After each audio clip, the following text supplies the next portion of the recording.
Hi friends, welcome to Redex Media. இப்போ நான் எங்கே இருக்கிறேன்னு பார்த்தீங்கன்னா ஈஷா மையம் ஜக்கி வாசுதேவை பற்றி மெட்ராஸ் ஹைகோர்ட் வந்து ஒரு கேஸ் பதிவு செய்திருக்கிறாங்க. இன்றைக்கி இந்தியாவில் இருக்கிற மொத்த சேனலும் ஜக்கி வாசுதேவை பற்றி தான் பேசிகிட்டு இருக்கிறாங்க.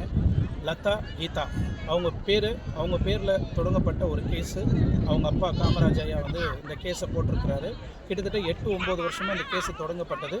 இப்போது மெட்ராஸ் ஹைகோர்ட் வந்து இந்த கேஸை வந்து ஃபுல் டீட்டெயில் வேணும்னு இப்போது இங்கே இந்த இடத்துல கிட்டத்தட்ட தமிழ்நாடு போலீஸ் எல்லாருமே இங்கே தான் ஆய்வு செய்துட்ருக்குறாங்க. இதை சார்ந்து தான் ஒட்டுமொத்த தமிழ்நாடும் இன்றைக்கி பேசப்பட்டுருக்கு. அதுக்காகவே நான் மெயினாக இங்கே பார்க்கலாம். 82,000 ஏக்கராஸ் வந்து இப்போது இந்த ஒட்டுமொத்த கோயம்புத்தூரில் இந்த மலைப்பகுதியில் வந்து வளைச்சி போட்டு ஜக்கி வாசுதேவ் வந்து இங்கே ஒரு அறக்கட்டளையை நடத்திட்டுருக்கிறாரு. இது கிட்டத்தட்ட 1992 இது வந்து தொடங்கப்பட்டிருக்கு. இதை சார்ந்து இன்னும் எத்தனை கேஸுகள் வந்து பதிவு செய்திருக்கு, எத்தனை கேஸுகள் பெண்டிங்கில் இருக்குது அப்படின்னு மெட்ராஸ் ஹைகோர்ட்டு ஃபுல் டீட்டெயிலாக கேட்டிருக்கிறாங்க. ஈவன் இன்றைக்கி நம்ம இந்த வீடியோவில் பார்க்க போகிறது என்னென்னா, இந்த லதா கீதாவை பற்றியும், அது மட்டும் இல்லை ஜக்கி வாசுதேவ் பெங்களூர்லேருந்து எப்போ வந்தார், எப்போ இந்த ஸ்தாபனத்தை வந்து தொடங்கினார் அப்படின்றத வந்து ஃபுல் டீட்டெயில்ஸோட வடவழியில் வசிக்கக்கூடிய ப்ரொஃபஸர் காமராஜ் அவர்கள் என்ன சொல்கிறாருன்னா, என்னோட 2 மகள்கள் கீதா லதா அவர்களை வந்து அவங்க வந்து அந்த ஈசா மையத்துக்கு ஒரு ஸ்பிரிச்சுவலுக்காக போனாங்க.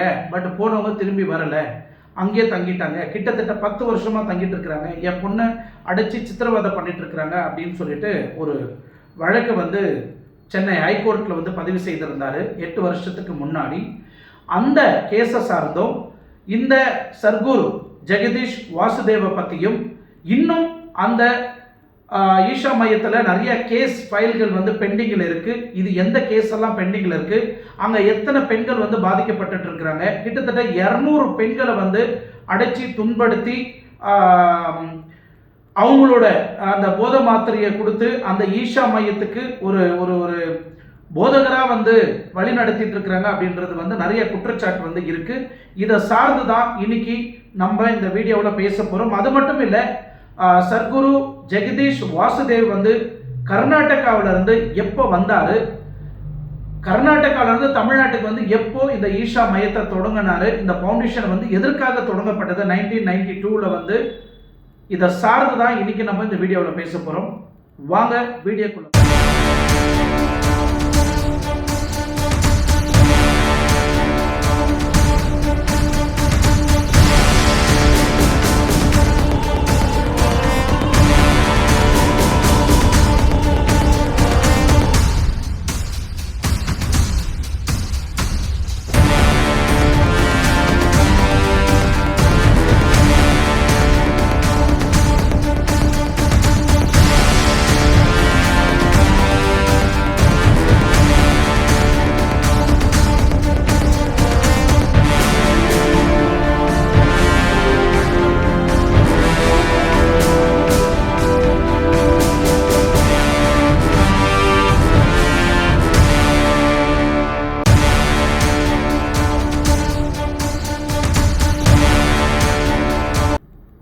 ஸோ காமராஜ் ஐயா அவங்க மனைவியும் அவங்களும் வைக்கக்கூடிய ஒரு குற்றச்சாட்டு என்னன்னா, எங்க பர்மிஷன் இல்லாமல் எங்க 2 பொண்ணுக்கும் மொட்டை அடிச்சது என்ன காரணம், இவங்களுக்கு எதுக்கு மத போதகம் கொடுக்கணும், 20-25 வயசுல இருக்கக்கூடிய எங்க பெண்களுக்கு நாங்கள் கல்யாணம் காட்சியை பண்ணி வச்சு நாங்கள் பாராட்டணும் சீராட்டணும்னு எவ்வளோ ஆசையோடு நாங்கள் எங்கள் குழந்தைங்களை வளர்த்துருப்போம்.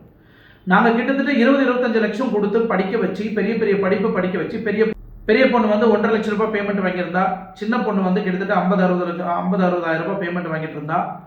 இந்த பேமெண்ட் எல்லாம் யார் கொடுப்பாங்க? கிட்டத்தட்ட 10 வருஷமா ஈஷா மையத்திலேயே எங்கள் குழந்தைங்களை வந்து அடைக்கப்பட்டிருக்கு. அவங்களுக்கு போதை மரத்தை கொடுத்து அவங்களோட போதகத்தை மூளைக்குள்ள ஏற்றி அவங்க மதி மயக்கத்தில் என்ன பேசுகிறாங்கன்னே தெரியல. எங்களுக்கு எதிர்ப்பாகவே எங்கள் குழந்தைங்களை திருப்பி விட்டுருக்குறாங்க. கிட்டத்தட்ட ஒரு குழந்தை மேலேயும் 2 கோடி ரூபாய் இது வரைக்கும் நான் வந்து இழந்து போயிருக்கிறேன். பெரிய பொண்ணு மேலே 2 கோடி, சின்ன பொண்ணு மேலே 2 கோடி ரூபாய் நான் இழந்து போயிருக்கிறேன். இதுக்காக நாங்கள் படிக்க வச்சோம். அது மட்டும் இல்லை, மூத்த டாக்டர் வந்து மாதம் 2 லட்சம் வாங்கிட்டு இருந்தா ஈக்கரை சம்பளம். இளைய டாக்டர் வந்து காக்கடிஜன் அண்ணா யூனிவர்சிட்டியில் முடிச்சுட்டு ஒரு 50,000 வாங்கிட்டு இருந்தா. இப்போ 5 வருஷம் இருந்து பார்த்தா அவங்க பண்ணுற ஒரு ஆளுக்கு வந்து 1.5 கோடி இந்த சம்பளம் யார் பொறுப்பாரு அவங்கள்ட்ட கமிஷன் கேட்டேன். நான் கஷ்டப்பட்டு நான் 80 லட்சம் செலவழிச்சு பிள்ளைகளை படிக்க வச்சுருக்கேன். அவங்க 1,50,000 ரூபா அந்த சம்பளத்தை அவன் இலவசமாக அவட்ட வேலை வாங்கிட்டு இருக்காங்க. சொத்தையும் அவங்க கேட்குறாங்க. எங்கள் சொத்தை எப்படியாவது அவங்க பறிக்கணும் அப்படின்றத வந்து எங்கள் 2 குழந்தைங்களையும் வச்சு அவங்க வந்து பிளாக்மெயில் பண்ணி பிடுங்கிறதுக்கு பார்க்குறாங்க அப்படின்றது ஒரு குற்றச்சாட்டு வந்து காமராஜ் ஐயா வந்து வைக்கிறாங்க. இதை சார்ந்து அந்த பெண்கள்கிட்ட இன்டர்வியூ கேட்கும்போது அவங்க கொடுத்த ஒரு உடன்பாடு வீடியோ என்னன்னா, எங்களோட அப்பா அம்மா கொடுத்த அந்த கம்ப்ளைண்ட் வந்து கண்டிப்பாக நாங்கள் ஏற்றுக்க மாட்டோம். ஏன்னா நாங்களாக விருப்பப்பட்டு நாங்களாக சுயமாக இந்த ஆசிரமத்தில் நாங்கள் இருக்கிறோம். யாரோட ஒத்தடம் ஆகட்டும், யாரோட ப்ரெஷர் ஆகட்டும் எங்கள் மேலே இல்லை. நாங்கள் விருப்பப்பட்டு தான் இங்கே இருக்கிறோம். நாங்கள் ரொம்ப ஹாப்பியாக சந்தோஷமாக இருக்கிறோன்ற ஒரு வீடியோவையும் நீங்கள் பார்க்கலாம். எங்கள் முழு விருப்பத்தில் ஈடுபாட்டில் தான் இங்கே வாழ்ந்துட்டுருக்கோம். இதை தடுக்கணும்னு நினச்சாங்களோ இல்லை திடீர்னு என்னாச்சுன்னு தெரியல. அவங்க இந்த மாதிரி குற்றச்சாட்டுகள் வீசுகிறாங்க. கட்டாயம் இதெல்லாம் போய் நான் உங்களுக்கு புரியும். அதை தவிர இங்கே இருக்கிறது எங்களோட முழு விருப்பத்துலேயும் ஈடுபாட்டில் தான் நாங்கள் இருக்கிறோமே ஒழிய வேறு யாரும் கட்டாயப்படுத்தி நாங்கள் இங்கே இருக்கல. இந்த வீடியோவில் அவங்க சொன்ன மாதிரி அவங்களோட விருப்பம் தான் எந்த இடத்துலையும் செல்லும். ஓகேங்களா? பட் இந்த விருப்பம் எப்படி உருவானது? யார் இந்த போதகத்தை வந்து அவங்களுக்கு உசுப்புறாங்க அப்படின்ற நீங்கள் பார்த்தீங்கன்னா, சர்க்குரு ஜெகேஷ் வாசுதேவ் நீங்கள் பார்த்துக்கலாம். இந்த மாதிரி நிறைய விஷயங்கள் நீங்கள் லாஸ்ட்டாக ஒரு வீடியோ கூட பார்த்துருக்கலாம். அதே வடவெளி கோயம்புத்தூர் அந்த சரௌண்டிங்கில் ஒரு பொண்ணு ஓடி போய் கடைசியில் அந்த அந்த அந்த ஈஷா மையத்திலிருந்து தப்பிச்சு ஓடி வந்து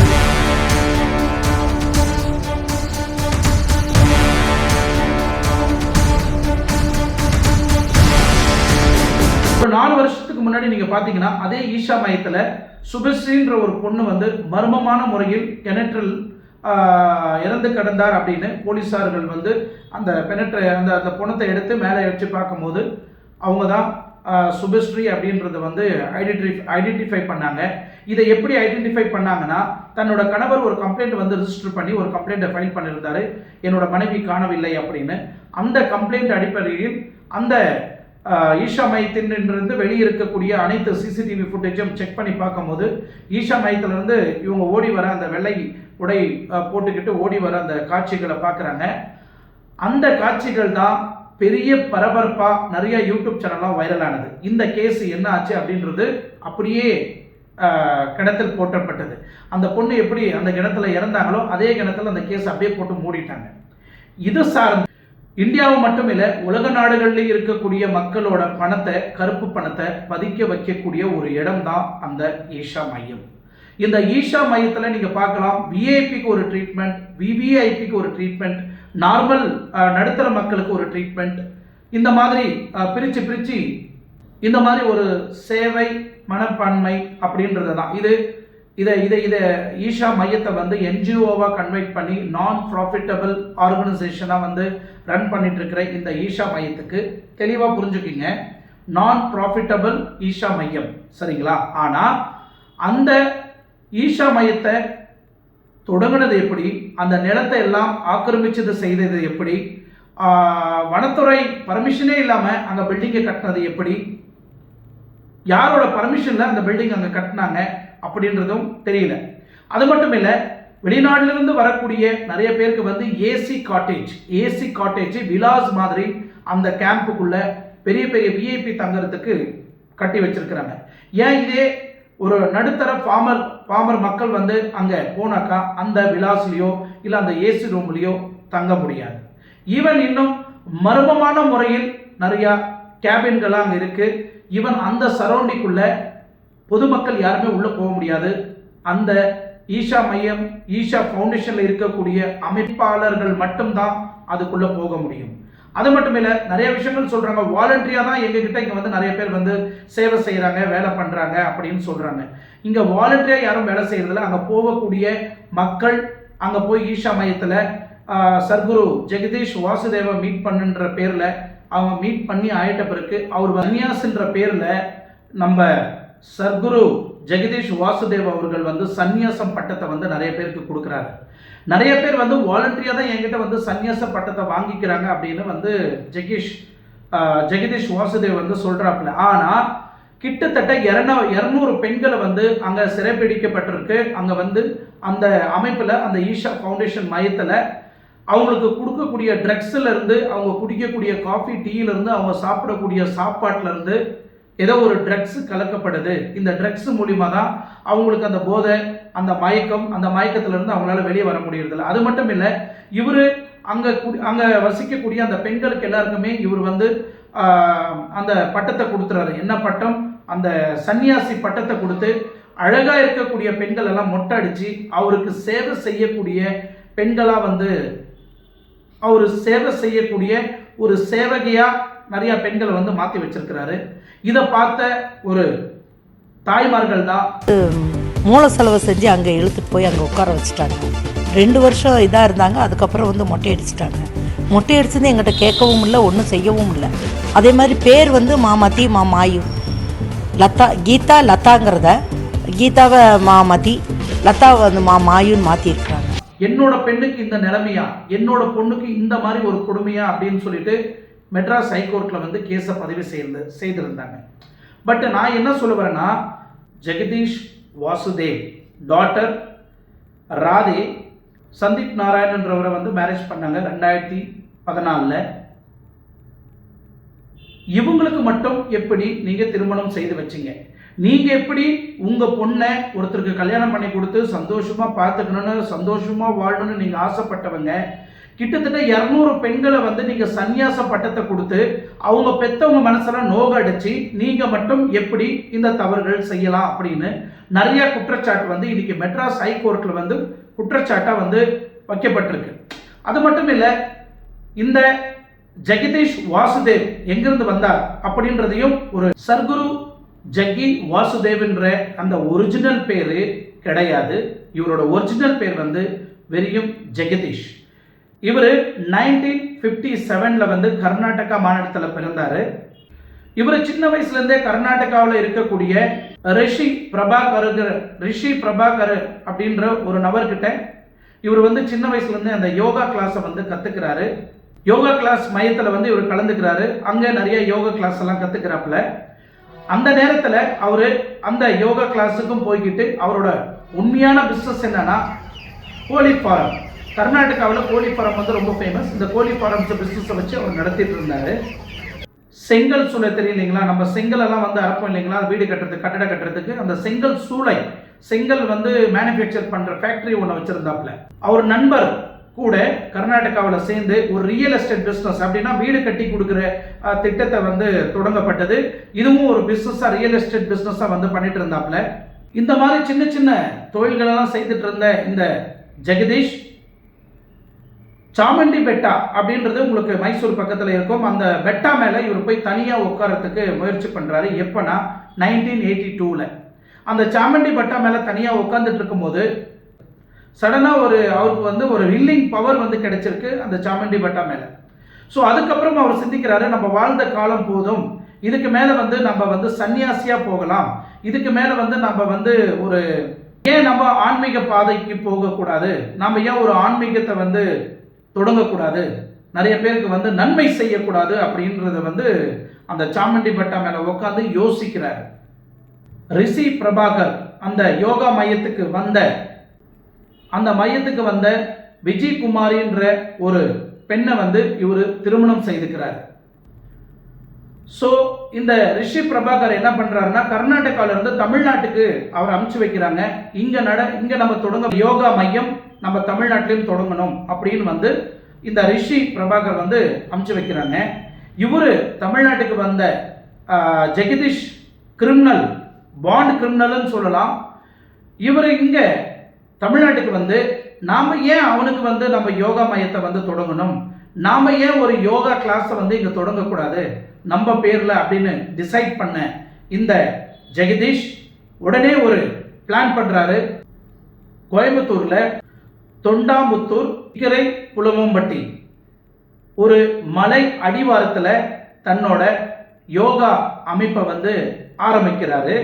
வெள்ளையங்கிரி மலை அடிவாரத்தில் தன்னோட யோகா மையத்தை ஆரம்பிக்கிறாரு. அங்க என்னப்பா இது புதுசாக ஒரு சாமியார் இங்கே வந்துட்டு உட்காந்துட்டு நிறையா யோகா நிறையா விஷயங்கள்லாம் கற்றுக் கொடுக்குறாரு, நிறைய ஸ்பீச் எல்லாம் பண்ணுறாரு அப்படின்னு கோயம்புத்தூரில் இருக்கக்கூடிய மக்கள் எல்லாருமே அங்கே வர ஆரம்பிக்கிறாங்க.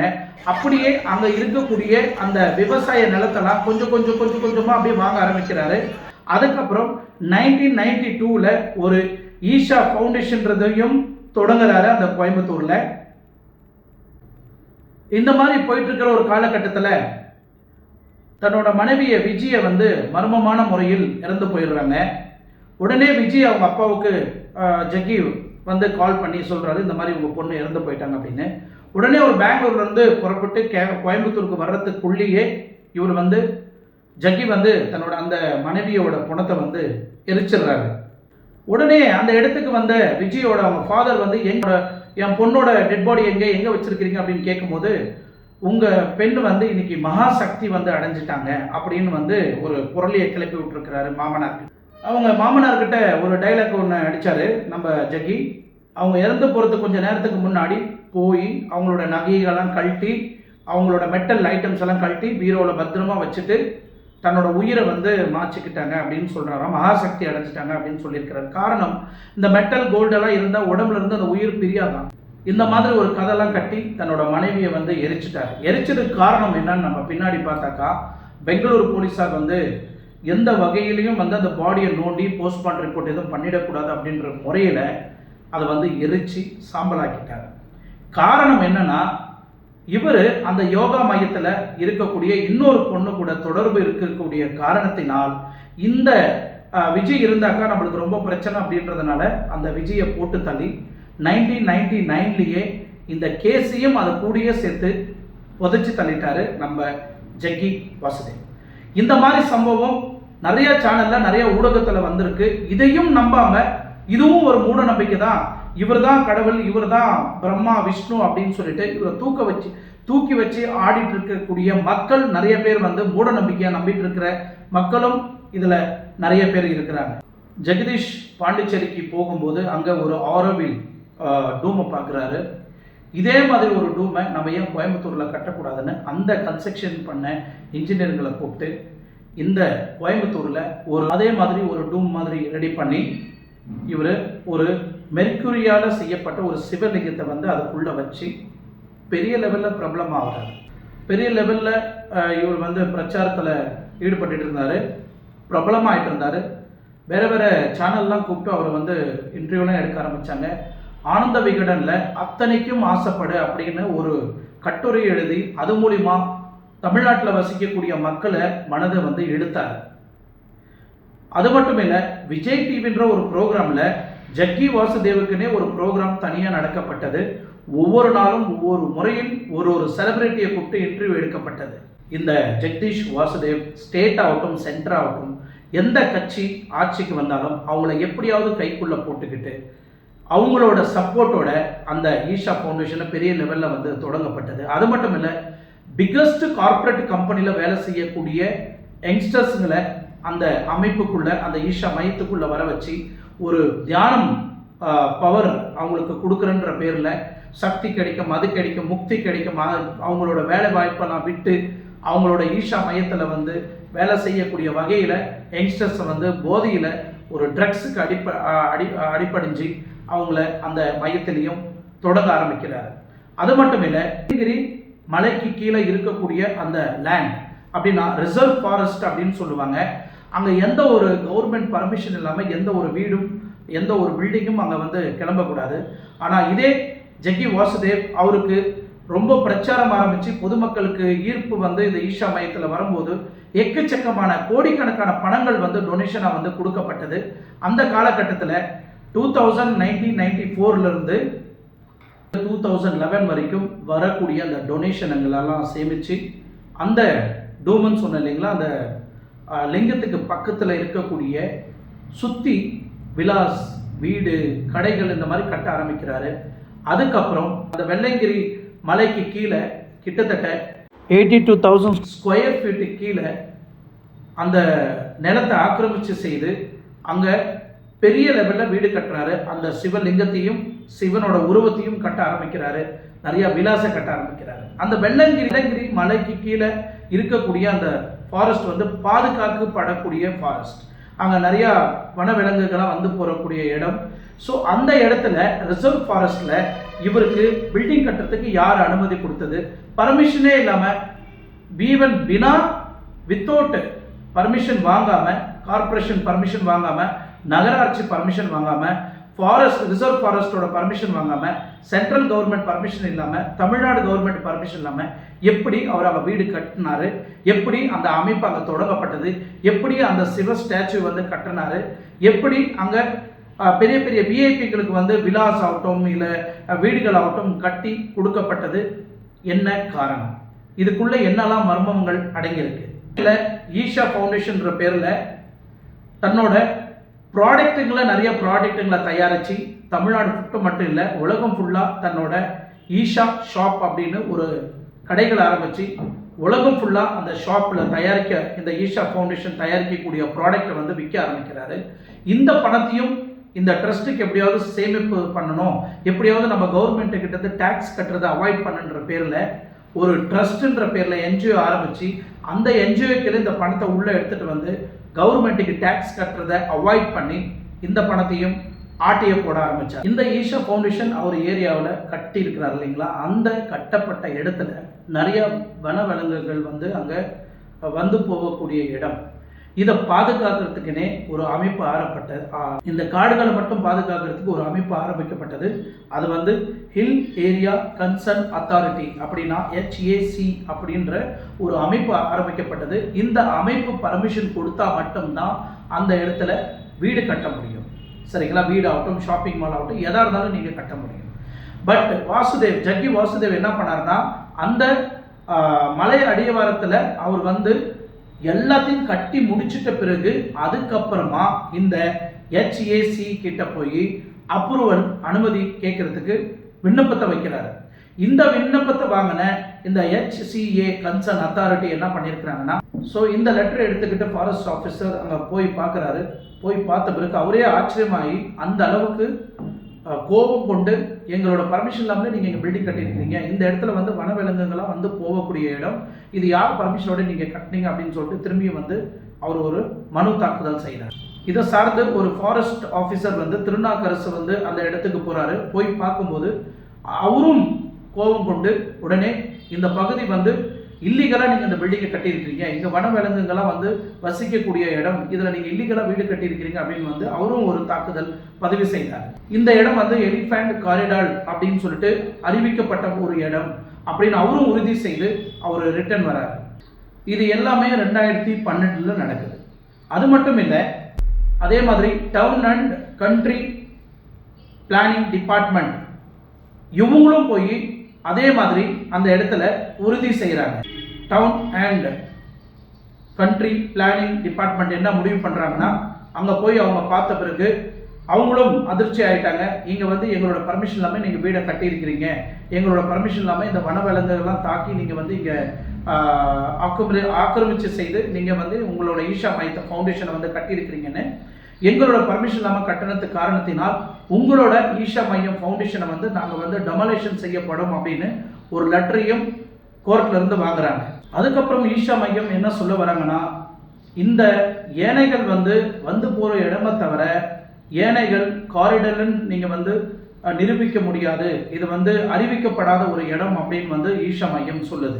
இந்தியாவோட CIG மத்திய தணிக்கை குழு, சரிங்களா, இந்த டிபார்ட்மெண்ட்டை வந்து இந்த மாதிரி பர்மிஷன் இல்லாமல் இந்த இடத்துல இப்படியெல்லாம் வீடு கட்டியிருக்கிறாங்களே, இது கட்டுற வரைக்கும் நீங்கள் என்ன பண்ணீங்க, இன்னும் ஏன் அந்த பில்டிங்கில் இடிக்காமல் இருக்கிறீங்க அப்படின்னு ஒரு கேள்வி எழுப்புறாங்க. ஃபாரஸ்ட் டிபார்ட்மெண்ட்லேருந்து வருஷனை மாற்றினதுக்கு அப்புறம் இந்த ஜக்கி வாசுதேவ் கட்டப்பட்ட பில்டிங்குக்கு எல்லாமே முறையோட டாக்குமெண்ட் எல்லாம் பதிவு செய்து ரெஜிஸ்டர் பண்ணி இப்போது நாங்கள் லீகலாக தான் இந்த அமைப்பை வந்து நடத்திட்டு இருக்கிறோம், கவர்மெண்ட் பர்மிஷன் இல்லாமல் ஒரே ஒரு அடி அந்த இடத்த நான் எடுத்திருந்தேன்னா நீங்கள் என்ன சொன்னாலும் நான் கேட்குறேன் அப்படின்னு ஜக்கி வாசுதேவ் வந்து மிதந்துட்டு இருக்கிறாப்புல. இதுதான் இவரோட full story of Jaggi Vasudev. இந்த மாதிரி நிறைய ஆசிரமங்கள் இருக்குது இன்னும் இந்தியாவில். இந்த மாதிரி ஈவன் அந்த கேட்டகரியில் நித்யானந்தாவை கூட நீங்கள் எடுத்துக்கலாம். நித்யானந்தா கூட விடுதின்ற ஒரு ஆசிரமத்தை ஆரம்பித்து எத்தனையோ பெண்கள் வாழ்க்கையை கெடுத்து எத்தனையோ தாய்மார்களோட கண்ணீரில் அவர் மிதந்துட்டு இருந்தார். நித்யானந்தா கூட இதே கேட்டகரியில் நீங்கள் எடுத்து பார்த்தீங்கன்னா எத்தனையோ பேர் பெண்களை வந்து வாழ்க்கையை கெடுத்து நான் வந்து உங்களுக்கு மத போதகத்தை கொடுக்குறேன், உங்களுக்கு நான் ஹீலிங் பவரை கொடுக்குறேன், உங்களுக்கு சன்னியாச பவரை கொடுக்குறேன் அப்படின்னு அவங்க பேர், அவங்க ஒரிஜினல் பேர்லேருந்து அவங்க அடையாளத்தையே மாற்றி நித்யானந்தா வந்து அந்த அமைப்பிலிருந்தே பெரிய பிரச்சனைகளாக ஆகி செக்ஷுவல் கண்டென்ட் எல்லாம் அடிபட்டு ஒரு நடிகர், பிரபலமான ஒரு நடிகர் கூட இருந்து அது ஒரு சீரியஸ் கான்ட்ரவர்சி ஆகி அது சன் டிவியிலிருந்து நிறைய சேனலில் ஒளிபரப்பப்பட்டு நித்யானந்தா வந்து கைது செய்யப்படுது. நித்யானந்தாவும் ஜெயிலுக்கு போய் வெளியே வந்து மறுபடியும் தன்னோட ஆசிரமத்தை நல்லா பிரபலமாக கொண்டாடிட்டு இருந்தார். ஈவன் இந்த கண்ட்ரியில் விட்டா நம்மளை வாழ விட மாட்டாங்கடா அப்படின்னு இப்போ கைலாசா அப்படின்ற ஒரு அமைப்பை ஆரம்பித்து எந்த ஊரில் இருக்குதுன்னே தெரியல, கைலாசான்ற ஒரு அமைப்பில் போய் உட்காந்து மகாராஜா மாதிரி வாழ்ந்துட்டு இருக்கிறாரு. இந்த மாதிரி தான் வருங்காலத்தில் ஈசா மையமும் அமையும்ன்றது நான் நினைக்கிறேன். ஏன் பொதுமக்கள் யாருமே சிந்திக்கிறது இல்லை? இந்த போதனை எங்கிருந்து வந்தது? இவர் யாரு? எப்படி இவருக்கு இந்த ஞானம்லாம் கிடைச்சது? இவர் குருவே தாக்கப்பட்டு குருவோட மந்திர சொல்லுக்கு கட்டுப்படாம அவருக்கு எதிர்ப்பாக ஒரு கடையை ஆரம்பிச்சு, அவருக்கு முன்னாடியே ஒரு பொட்டி கடையை ஆரம்பிச்சு, இந்த அளவுக்கு பொதுமக்கள் பார்வையில் இந்த அளவுக்கு ஈர்க்கப்பட்ட ஜக்கி வாசுதேவ் ஓட வாழ்க்கை வரலாறு இவ்வளோ கேவலமாக இருக்குமா அப்படின்னு நீங்கள் பார்த்தீங்கன்னா எஸ், இதான் உண்மை. ஏன்னா சொந்த பொண்டாட்டியே கொண்டு இன்னொரு பொண்ணுக்காக சொந்த பொண்டாட்டியை கொண்டு அந்த பொண்ணு கூட சந்தோஷமாக வாழ்ந்துட்டு வந்த ஜக்கி வாசுதேவ், தன்னோட பெண்ணுக்கு கல்யாணம் பார்த்து அழகு பார்த்த ஜக்கி வாசுதேவ் மற்ற பெண்களை ஏன் மொட்டை அடித்து அவங்கள அசிங்கப்படுத்தி அவங்களுக்கு ஒரு சன்னியாச பட்டத்தை கொடுத்து ஏன் பெத்தவங்க மனசு கண்ணீரில் இவர் ஆளானாரன்றது தான் ஒரு கேள்விக்குறியான ஒரு விஷயம். ஏன் பெத்த பொண்ணு கல்யாணம் பண்ணி கொடுத்து கூட அவங்களுக்கு கடைசியில் டிவோர்ஸ் ஆனதான் காரணம். அவங்களும் டிவோர்ஸ் ஆகிட்டு இன்னைக்கு வாழ்க்கையே தொலைச்சிட்டு உட்காந்துட்டு இருக்கிறாங்க. இது பொதுமக்களோட பாவத்தை தான் ஜக்கி வாசுதேவ் சம்பாதிச்சிருக்கிறாரு தவிர பொதுமக்களோட ஆதரவை வந்து கண்டிப்பாக அவர் சம்பாதிக்கப்படலன்னு நான் ஆணித்தனமாக சொல்லுவேன். இன்னும் ஜக்கி வாசுதேவ் மேலே ஹைகோர்ட், மெட்ராஸ் ஹைகோர்ட் வந்து திங்கட்கிழமை ஒரு கேஸ் பதிவு செய்து இப்போ அவரோட அந்த ஈஷா ஃபவுண்டேஷனில் கிட்டத்தட்ட 150 மேலே வெஹிக்கிள் உள்ளே போயிருக்கு. நிறைய கவர்மெண்ட் அஃபிஷியல்ஸ் வந்து அந்த ஈஷா மையத்தை வந்து ஆய்வு செய்துட்டு இருக்கிறாங்க. அங்கே என்னெல்லாம் பிரச்சனை இருக்குது, இன்னும் எத்தனை கேஸுகள் வந்து நிலுவையில் இருக்குது, எத்தனை கேஸுகள் வந்து பெண்டிங்கில் இருக்குது, ஒட்டுமொத்த கேஸும் நாங்கள் வந்து ஆய்வு செய்யணும். உடனே நீங்கள் ஹைகோர்ட்டுக்கு வந்து இதோட டாக்குமெண்ட் வந்து நீங்கள் சமர்ப்பிக்கணும், நீங்கள் இந்த டாக்குமெண்ட்டை வந்து நீங்கள் சரண்டர் பண்ணணும் ஹைகோர்ட்டில் அப்படின்னு ஒரு ஆர்டர் கொடுக்கப்பட்டிருக்கு. இந்த ஆர்டருக்கெல்லாம் காரணம் யாருன்னு நீங்கள் பார்த்தீங்கன்னா வடவழியில் வசிக்கக்கூடிய ப்ரொஃபஸர் காமராஜர் அவர் தான் காரணம் முழுக்க. ஏன்னா 10 வருஷமான அவரோட விடாமுயற்சியோட உழைப்பு தான் இன்னைக்கு இந்த ஈஷா மையத்தோட மர்மமான விஷயங்கள்லாம் வந்து இன்னைக்கு வெளியே வந்துட்டு இருக்கு. இன்னும் நம்ம காத்திருந்து பார்க்கணும். கீதாவும் லதாவும் காமராஜரோட குடும்பத்து ஃபேமிலி கூட வந்து ஒன்று சேர போகிறாங்களா இல்லையான்றது தான் ஒரு கேள்விக்குறியான விஷயம். மீண்டும் அடுத்த வீடியோவில் நான் சந்திக்கும் வரை உங்களிடம் விடைபெறுவது உங்கள் ஆர்கே. நன்றி, வணக்கம்.